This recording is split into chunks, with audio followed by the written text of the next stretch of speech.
You're listening to Bottomshelf Bitcoin. This is episode 35. Relax.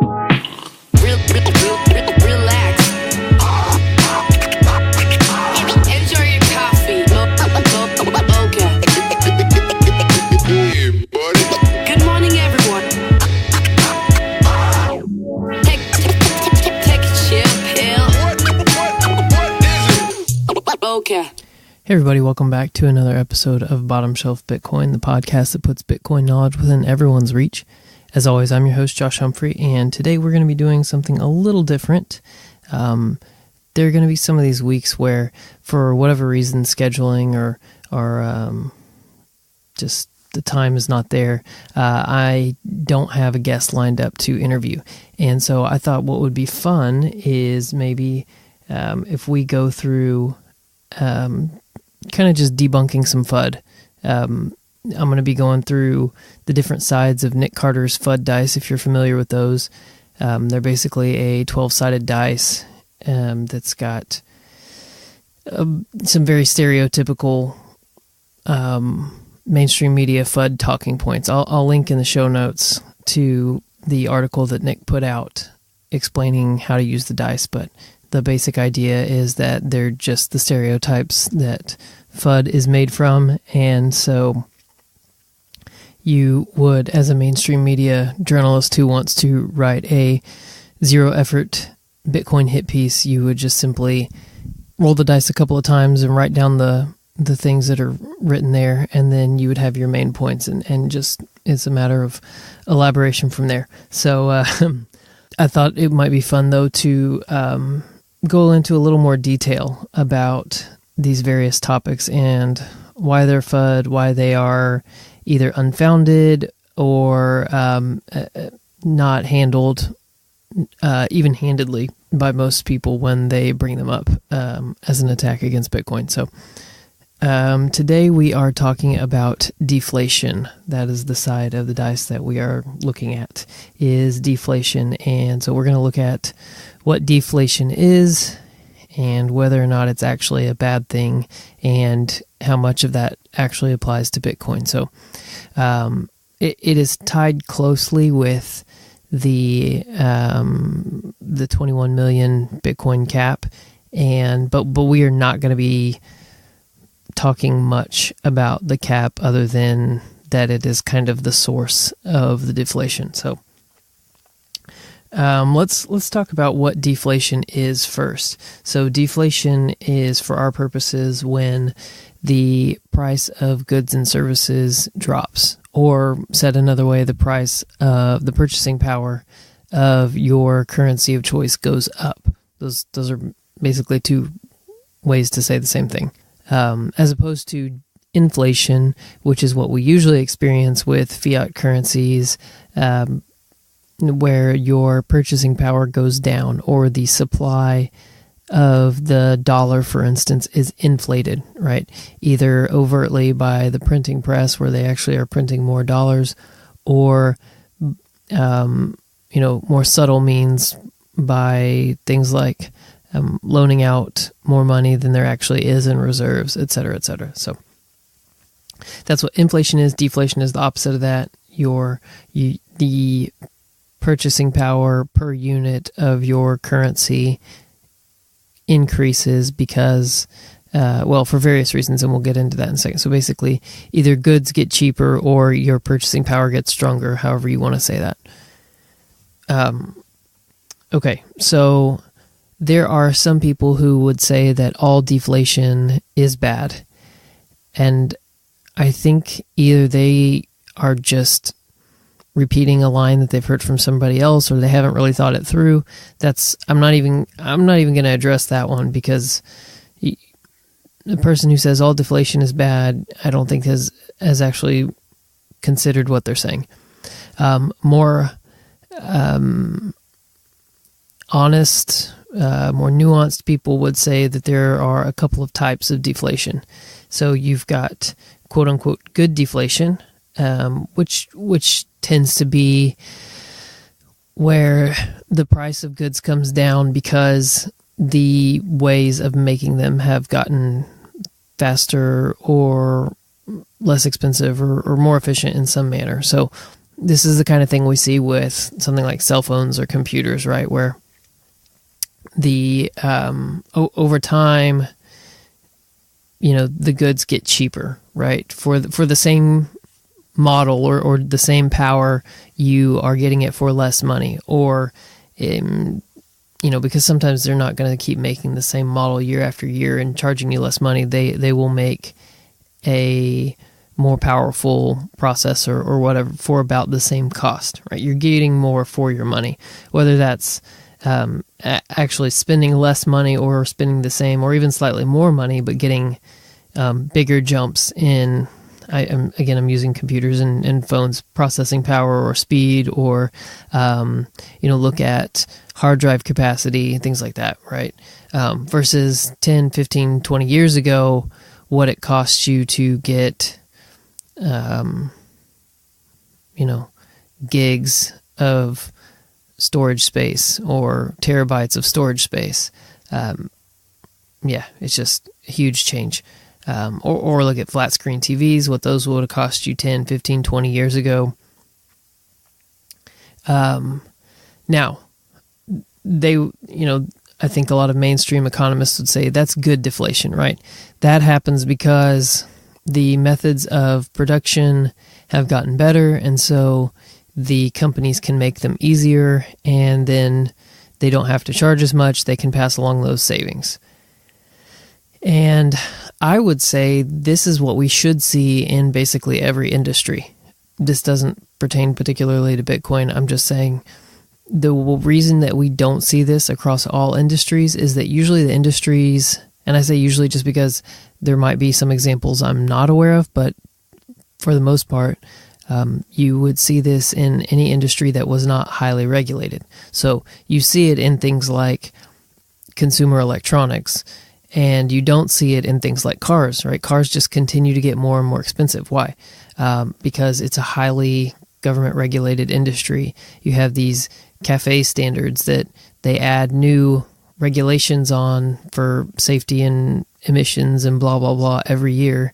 And the big car companies, I don't want to go into this too far, but essentially the big car companies don't ever push back on the passage of these new standards because it keeps them in business by keeping new companies from, new companies can't start up because that's one more hurdle that they would have to jump past on top of all the other ones that these big existing companies have already been through.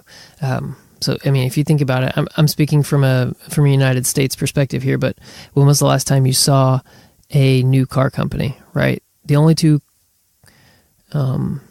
new car companies I can think of in my memory are Scion, which was an offshoot, literally a Scion, of Toyota, so it didn't have to start from scratch, or Tesla, which also, you can say what you want about good things about Elon Musk, but he's not necessarily a small government guy. Like, all of his projects have big government backing in some grant or something. So, and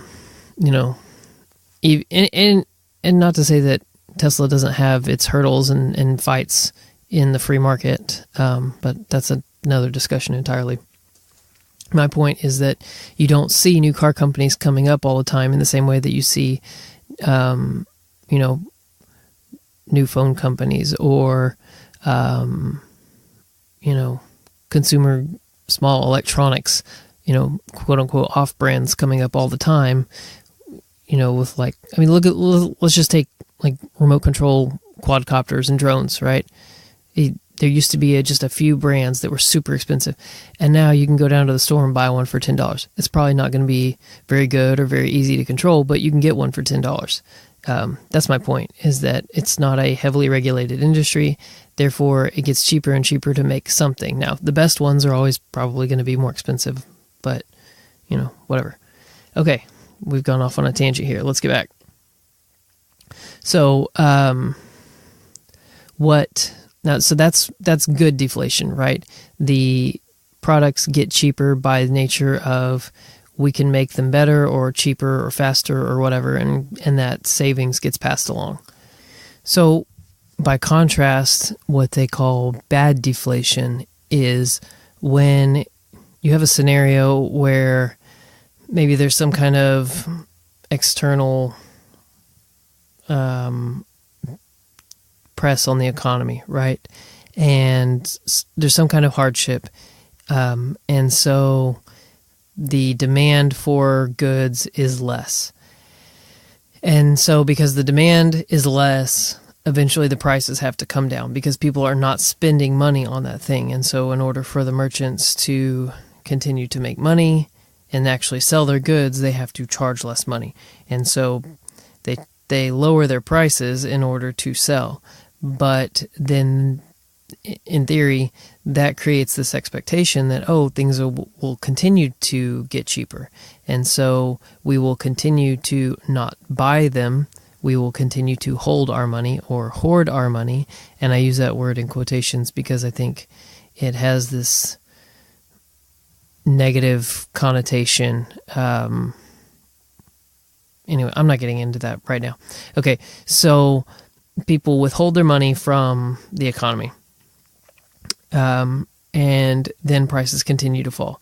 And it creates this positive feedback loop, and I use that in the biological term, positive feedback loop, a self-reinforcing effect where people continue to believe that the prices will go down, so they don't spend. So the prices have to come down, but that reinforces the idea that prices will come down even further tomorrow or next week. And so it's a self-fulfilling prophecy or a feedback loop or a vicious cycle, whatever you want to call it.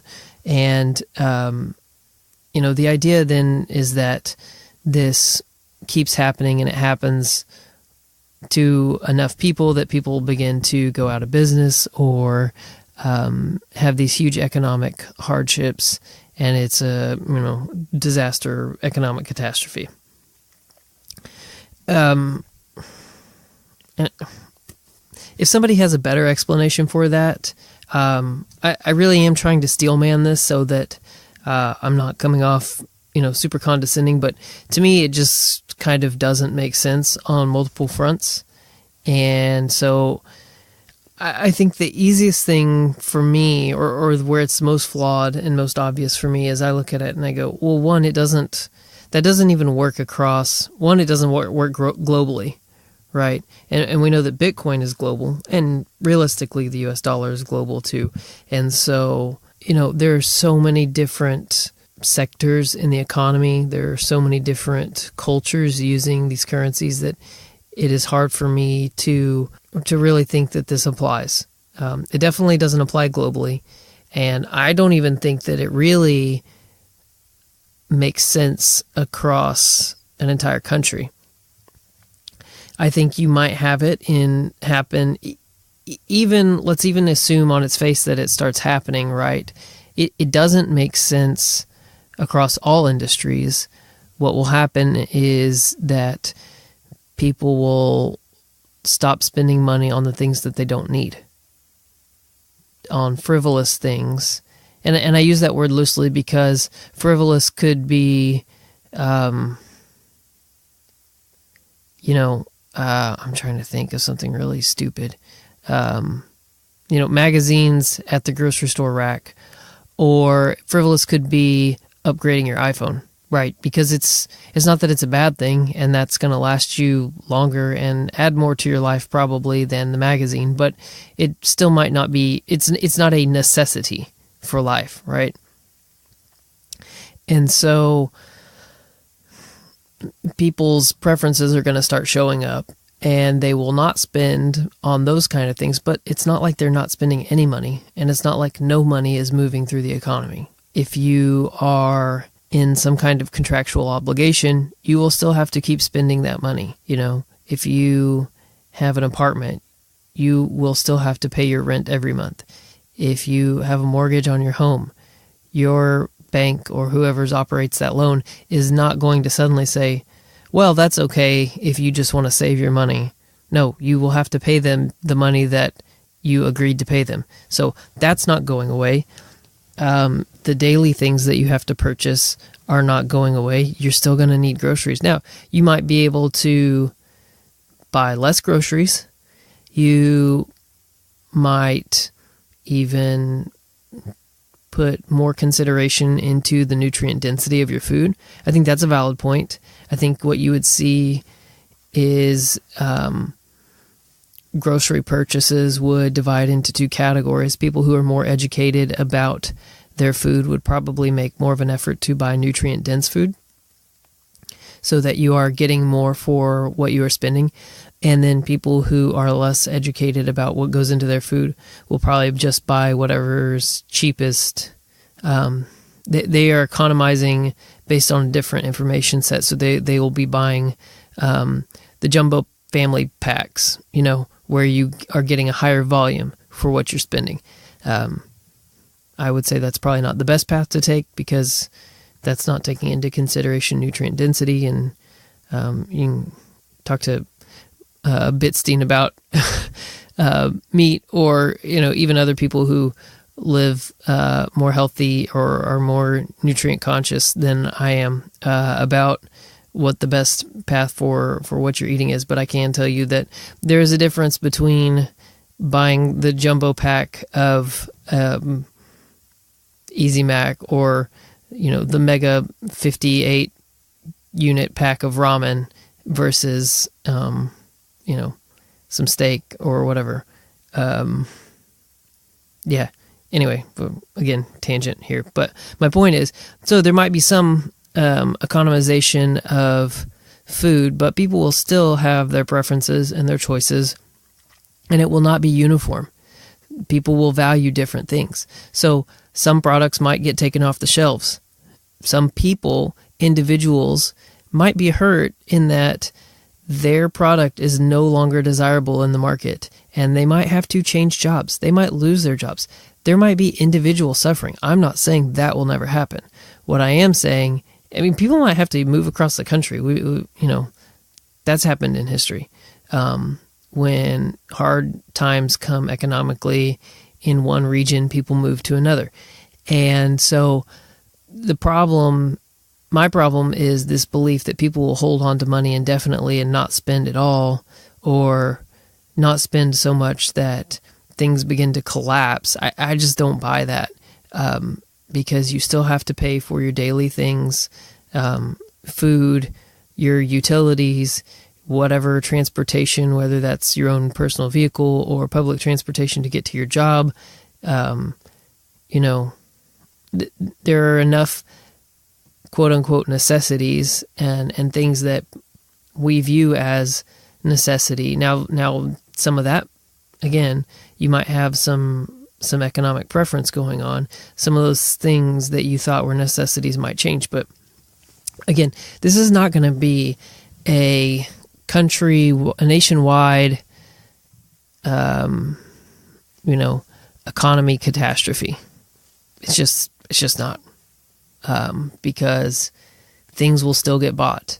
And as money shifts into the hands of the people who are making goods that people want, now they've got an excess of money and they can spend, they if they're wise, they will save some too, but they might also have more ability to buy things that are not a necessity. So the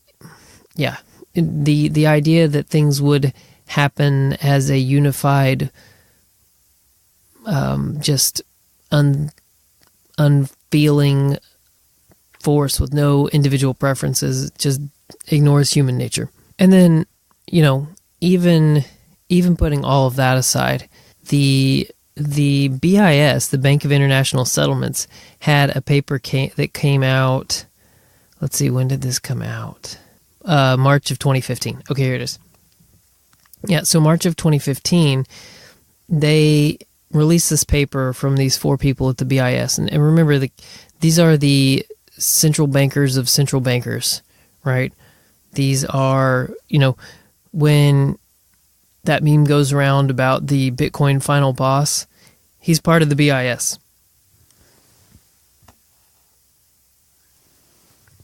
So that's who we're talking about here. All right.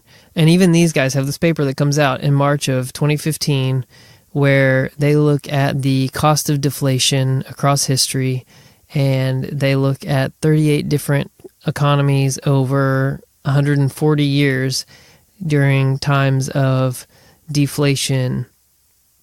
And let me read you this. This is their summary paragraph. It says, concerns about deflation, falling prices of goods and services, are rooted in the view that it is very costly. We test the historical link between output growth and deflation in a sample covering 140 years for up to 38 economies. The evidence suggests that this link is weak and derives largely from the Great Depression. But we find a stronger link between output growth and asset price deflations, particularly during post-war property price deflations. We fail to uncover evidence that high debt has so far raised the cost of goods and services price deflations in so-called debt deflations. The most damaging interaction appears to be between property price deflations and private debt. I'll link in the show notes to this paper. You can go through and read for yourself. It's pretty dry, but basically, even they are saying that it is not, that deflation is not as costly as everyone makes it out to be, and that most of that belief that's perpetuated is based out of the Great Depression and the time around the Great Depression. And if you take that out as an outlier, that it doesn't really hold water. There is some problems related to private debt and certain assets like property, and you can read that for yourself. But by and large, like, deflation is not this huge boogeyman problem. And again, remember, this is the BIS saying this.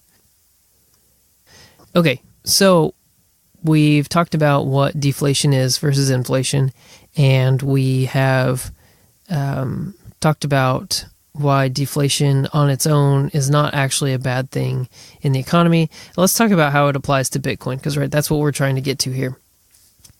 Is that so Bitcoin's monetary policy is that there will new coins are mined or minted, however you want to say that, when miners secure the network.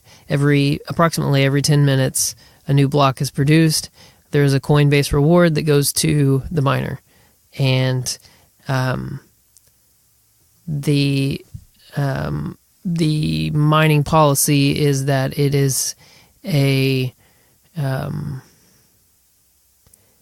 is done at a geometric rate, like it is a diminishing rate that halves approximately every 4 years. So in the beginning, it was 50 Bitcoins per block, and then it went to 25 Bitcoins per block, and then it went to what it is currently at, which is 12.5 Bitcoins per block mined. And here in the next couple years, we will have another halving, and it will be, what is that? 50, 25, 12.5, 6.25 Bitcoins per block. Sorry, I don't know why I, had a mini stroke there. I couldn't do math. Anyway, so, and that pattern will continue until we get down to basically no new Bitcoin is minted. And so you have this deflationary policy where less Bitcoin is minted as time goes on. And, we could get into why that was, and why wasn't it a constant rate out for a certain amount of time or whatever. I don't know that I want to get into all that. I kind of think that by doing that, you set it up to be rewarding to those who helped secure and bootstrap the network in the beginning. And as the price goes up through time, then obviously more people are going to want in, and so the reward is less. That's a personal opinion. I'm sure there's others out there who could explain their thoughts on why Satoshi said it the way he did better than I can articulate, but that's kind of my 2 cents in that direction. But the idea is that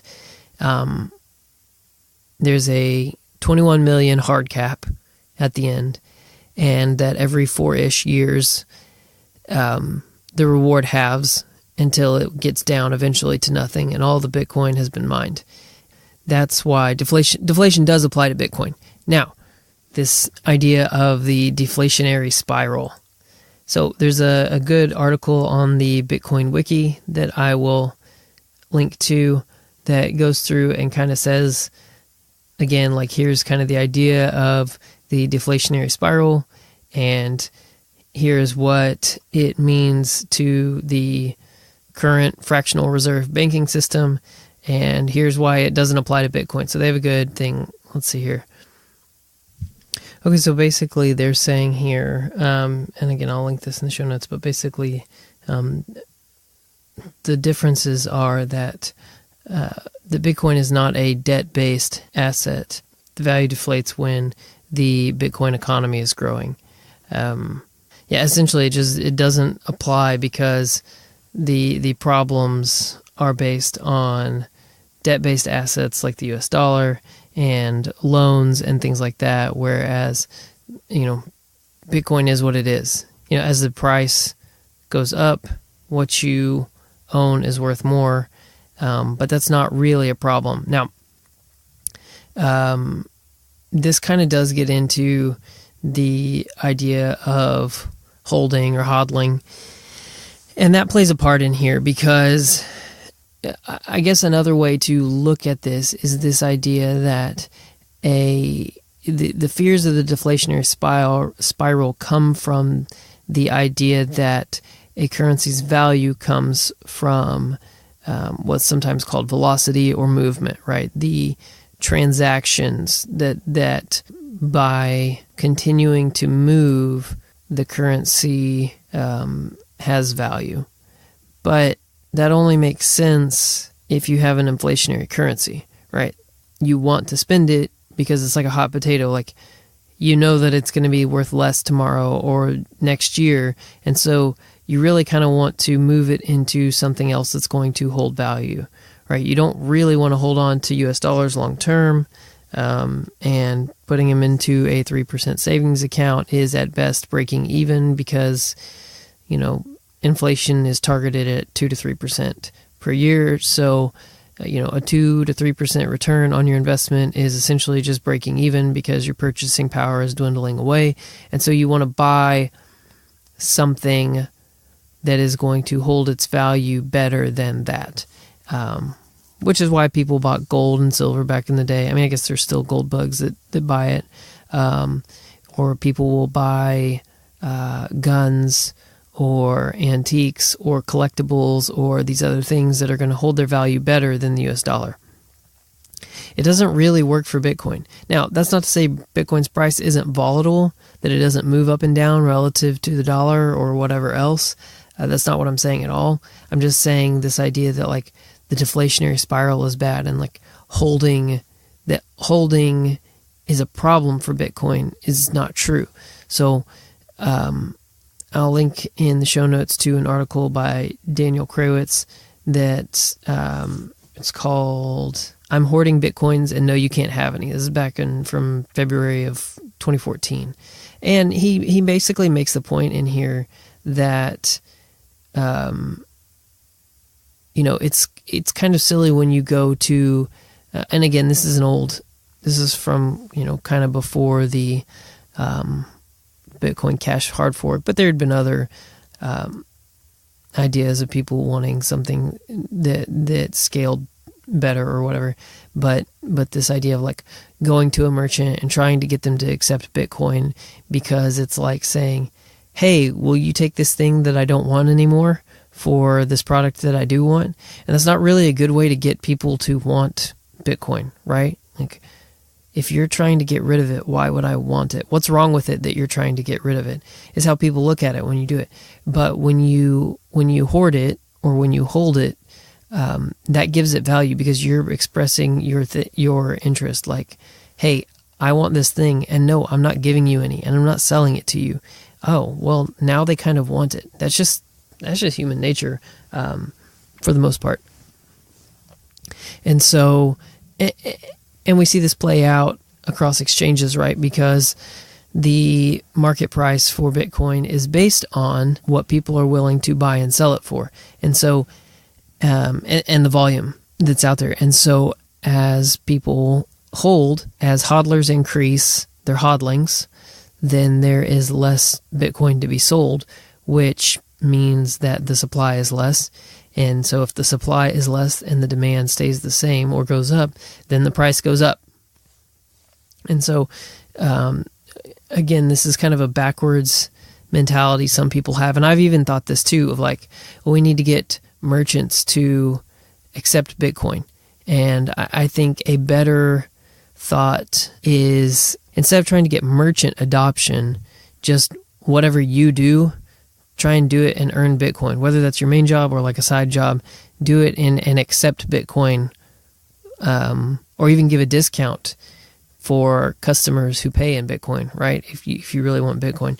And that drives demand. As the price goes up, that drives demand from speculators, that brings in more media attention, that brings in these things, and people, and that brings the price back up again. And so, I kind of lost my train of thought here, but the idea that like spending does not give Bitcoin value, hodling gives it value, and so that's why like this whole idea of deflation doesn't make sense as this crisis thing for Bitcoin. Like, it's not a bad thing. Yes, it's a deflationary currency, and on top of that, it's a known, out there in the open, everyone can see it. This is happening. It's not suddenly sprung on you by the Fed changing interest rates, right? Where you weren't planning for this. Now it's happened. Well, should I hold off on my purchase if it's going to go lower? Maybe. No. You may not know what the value, the market price of Bitcoin is going to be tomorrow, but you know how much is going to be mined. You know how many of them there's going to be available. Not on the market, but like how many of them will have been minted by that point. It is an open, honest system, and it's the most open and honest system we've got. All right, let's see. Just kind of another one of those, or kind of to complement this. So there is, and this idea is back on that Bitcoin Wiki article, there is a link to, what was this from? This is a Bitcoin Stack Exchange article called "Does Hoarding Really Hurt Bitcoin?" Kind of those same ideas I just went over. You can read that. But back on this Bitcoin Wiki deflationary spiral article, at the bottom there's this alternative argument that you could have a non-traditional deflationary spiral in Bitcoin where vendors don't want to speculate on the price of a volatile currency. And I just think that doesn't matter.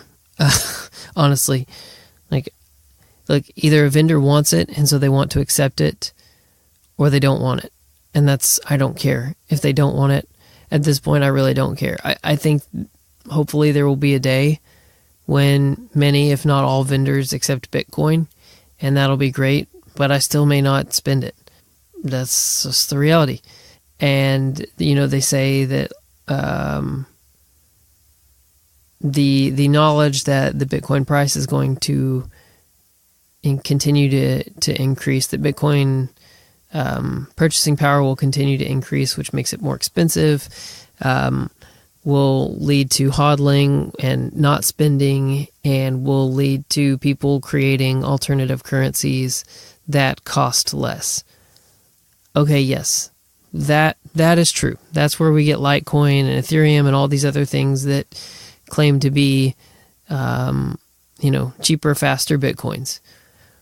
Okay, that's true, but that doesn't mean it's a bad thing in Bitcoin, right? I mean, if you look at history, look at gold versus silver, people only used silver because it was cheaper and more easily divisible than gold. But once you got notes that could represent different amounts of gold that could be traded, then silver kind of went away. And so this is where I see, this is obviously where Bitcoin is superior to gold because, it's divisible out to 8 decimal places. And then with Lightning, it's pretty much divisible out to whatever you want it to be, more or less. You can send fractions of Satoshis with Lightning. And so this is kind of another talk for another time, but but essentially, if you've been paying attention to what is happening in Lightning right now and how much easier and more user-friendly it's getting, it's still a little reckless. But if you've seen Pierre Richard's graphical, his Lightning node, his Bitcoin Lightning node graphical interface that's based on Excel, or if you've seen the Joule extension, I mean, these things are making Lightning easier to use for normal people. And so Lightning is nearly instantaneous. It is highly divisible. It can be used for small amounts. There are mobile wallets that are working towards using, there's still, I don't know if you want to call it beta testing or whatever, but they are getting better and better every day. And so, they're going to go the way that silver went. Altcoins will go the way that silver went. And I don't mean that as a compliment. I just mean, sure, people bought them because they were cheaper than Bitcoin, but they're not going to last, and they're going to go away, and Lightning or other second layer solutions are going to make them obsolete. Okay, and then the other thing is that we can look historically at, so yes, hodling is good for the value of Bitcoin. It drives the price up. But at some point, and this is again kind of goes back to that idea that like every person is individual and has their own preferences. They have their own point where the price of the purchasing power of the Bitcoin that they're hodling gets so much that, hey, I've got a little playing money here and I can spend this on something. And so everybody's different, but eventually the price gets high enough that somebody either sells because they were speculating, or they're trying to, get a hold of those capital gains. Good luck with the taxes, or whatever. They say, hey, I've gotten out everything I've put in at this point, and so I'm going to cash out. That's not me. I'm hodling. But, if the price went high enough, if we turned around tomorrow and the price went up to 25,000, I might sell a little bit, probably because if it went that fast tomorrow, it's not going to stay that high, and it's going to come back down, and then I'm going to make a lot of money and then buy it all up again on the dip. But, different people have different price points at which they would sell some or all. And there's this, I'll link in the show notes to this as well. This is from jjgames.com. I'm trying to figure out. I think they just sell a bunch of old Nintendo and Sega games. But I found this link where they went through and talked about their Bitcoin-based sales graphed against the price rises in Bitcoin. And this is, I don't know when this is from. I think this was put out in 2013. I'm trying to find a date on this little article, post thing, whatever. But basically they look at their sales rate in Bitcoin versus the price. And during the times when the price went up, so they've got so during the time period measured, Bitcoin has had two major deflationary periods where the value of the currency increased substantially. One from April 15th, 2011 to June 9th, 2011, and another from June 15th, 2013 to April 9th, 2013. So I'm guessing this article was put out in 2013. During the first deflationary period, which was April to June of 2011, prices increased over 2,800% in 56 days, going from a value of $1 to $29.58 US dollars, $29.58.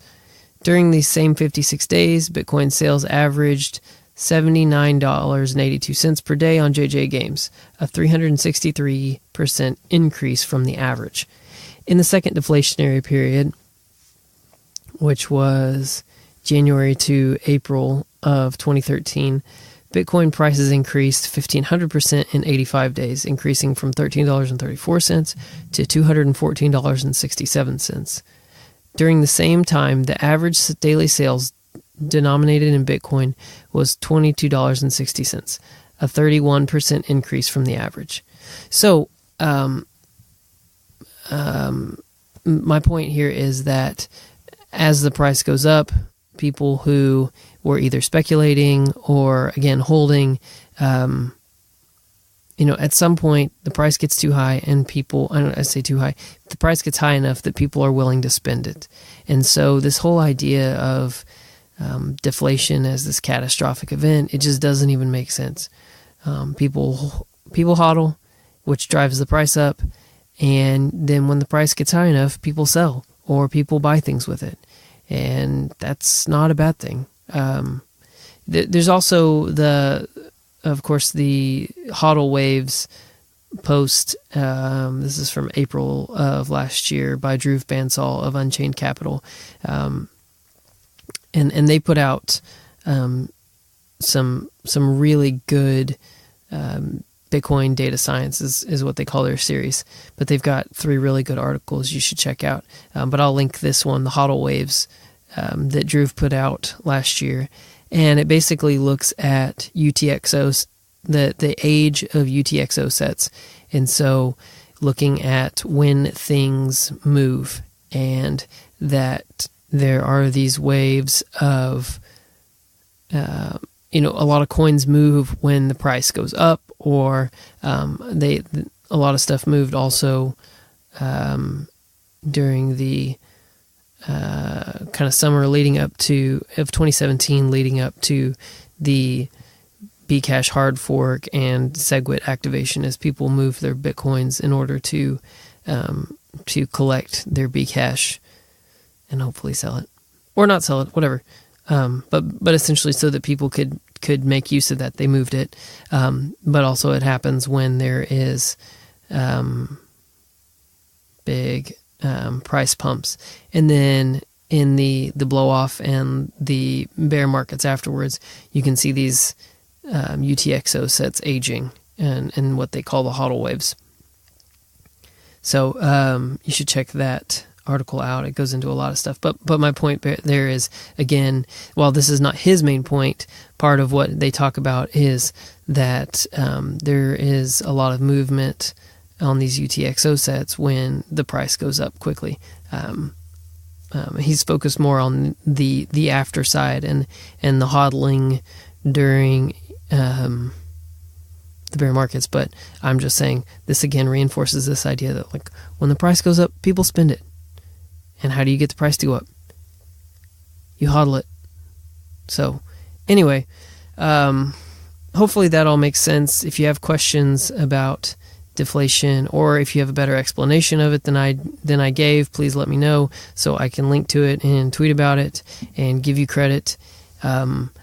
I kind of I was hoping that maybe Tom Woods and Bob Murphy would have a Contra Krugman episode that was talking about deflation. I couldn't find one, but if you have one, please send that my way so I can link that as well. And I hope you guys understood that. I think this is kind of important. Not the deflation thing in itself, but just the more that you understand Bitcoin, the better you are able to counter these FUD narratives when people bring them up with very little understanding of what they're actually talking about. So I think this FUD busting series is going to be fun, and it won't all be together. It'll be kind of interspersed between weeks when I have guests, but that's what we're going to be doing when it's just me, and we'll get some learning done. Okay, as always, if you want to support the show, the best thing you can do is like and retweet and subscribe and share the show in various manners across whatever social media you use. Subscribe so you don't miss a single episode.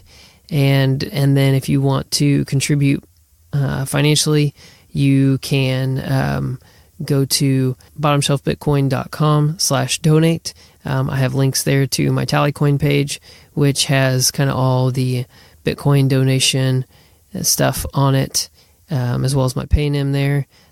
Just something to, if you're not familiar with how Tallycoin works and how Paynim works, Tallycoin is kind of like a DJ Booth created it as, he's positioned it as kind of like a Bitcoin alternative to Patreon or Kickstarter. It includes support for Lightning. I don't have that activated yet.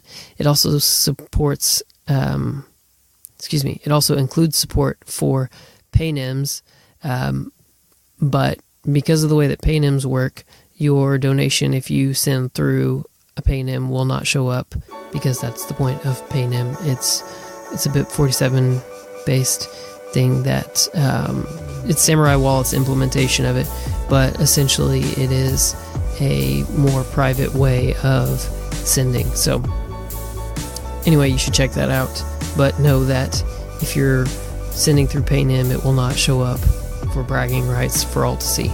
So you decide what's more important to you. I would be appreciative either way. And I guess that is going to wrap us up. As always, if you have ideas for the show, of who should be on or what I should talk about, hit me up at Bottomshelf BTC on Twitter. And I guess that's it for this week. For Bottomshelf Bitcoin, I'm Josh Humphrey. Thanks for listening.